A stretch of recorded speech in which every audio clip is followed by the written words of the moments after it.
to be in Japan, walking with people that were there when the atomic bomb came down, and how they suffered, and how they don't want war. I think people around the world understand. That guy from Russia that came up to me and talked about zero. And he says, I'm just, somehow he got out optimistic, or down about all this, and depressed. He just doesn't have hope.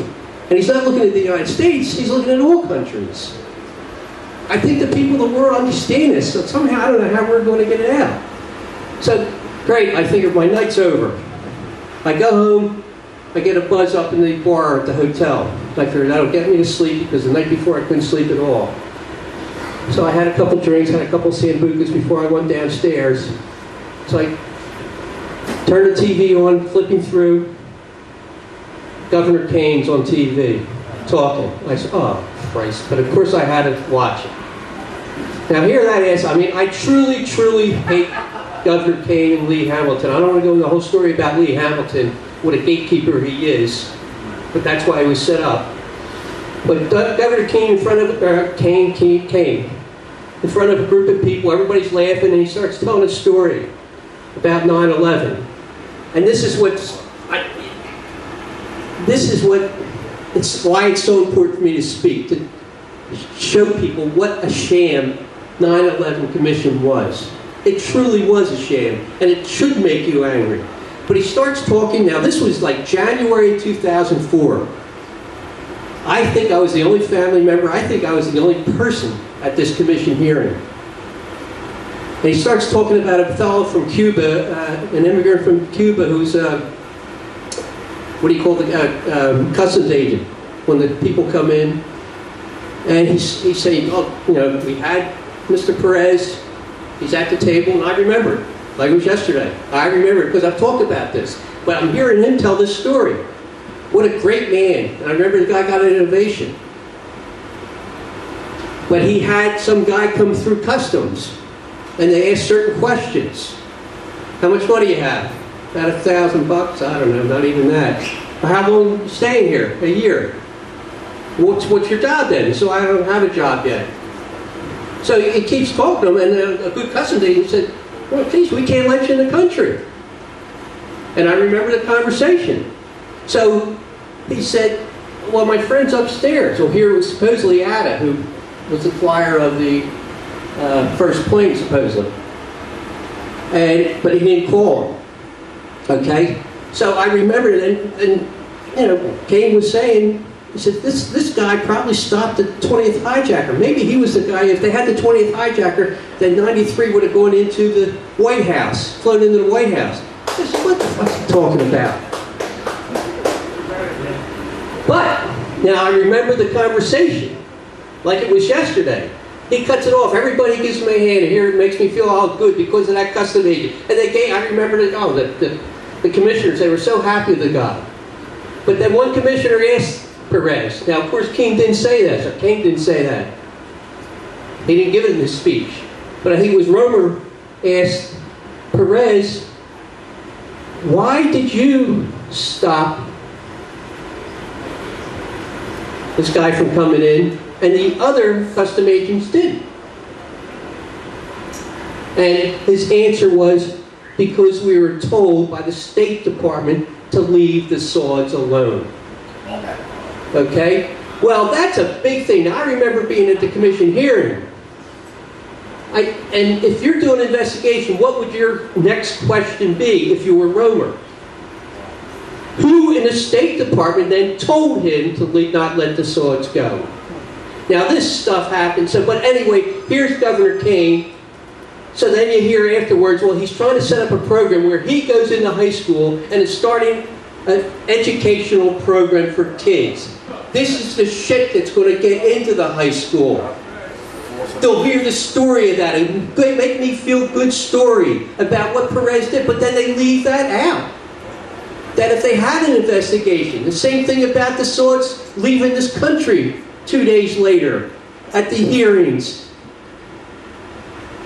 They had 48 redacted pages concerning that. I remember Richard Clark, he said, I'll take blame for that, but there was someone in the State Department that authorized them to leave the country. Here at Bin Laden, and one of the Bin Ladens is in the country, and he's allowed to leave the second day after 9/11.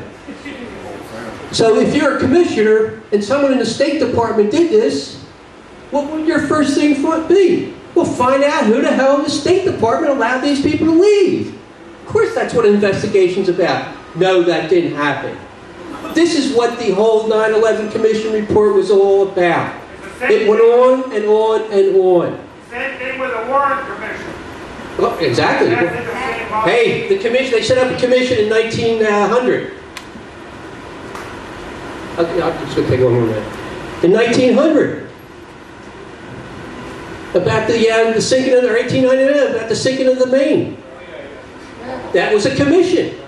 And what did the commission say? Something external took the boat down. Then you had Hearst and Pulitzer. What do? You're plastered all over the pages. Had the Spanish-American War, get rid of the Spanish, then we go into the Philippines, come and kill hundreds of thousands of people.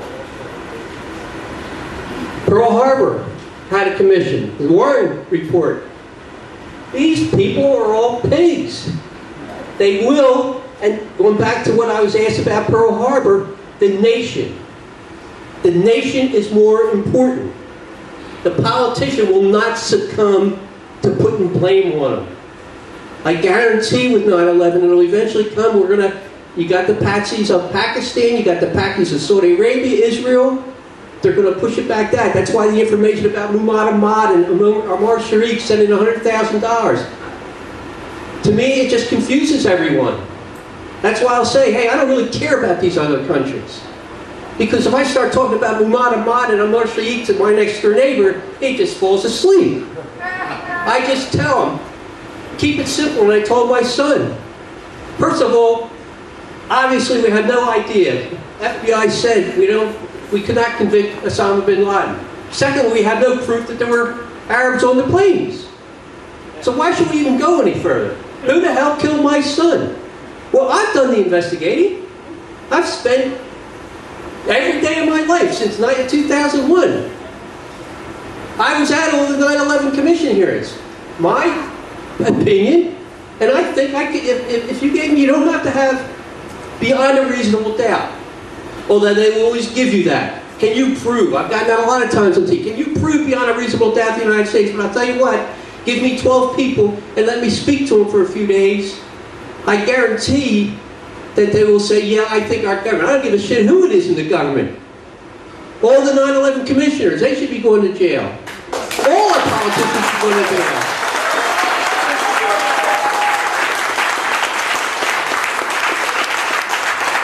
Because it's a cover-up. But remember, they've gone so far now, they're going to do everything in their power to stop it. Everything in their power to stop it. If I got too close, I'm a dead man. That's what they're going to do. If we could get you a security clearance, the Pentagon, and the story. Security clearance, the Pentagon. They expect you to have all the answers about who's responsible for 9/11. Well, get us the security clearance. We'll prove it. Yeah. Yeah. But I got to wrap it up. But so my thing is, I feel I've found the truth. It makes me feel good.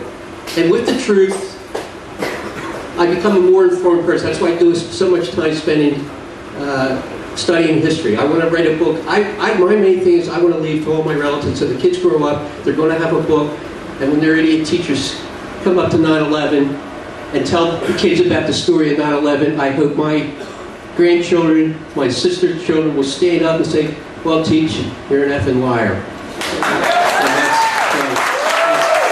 hopefully that will happen, right? Thank you so much.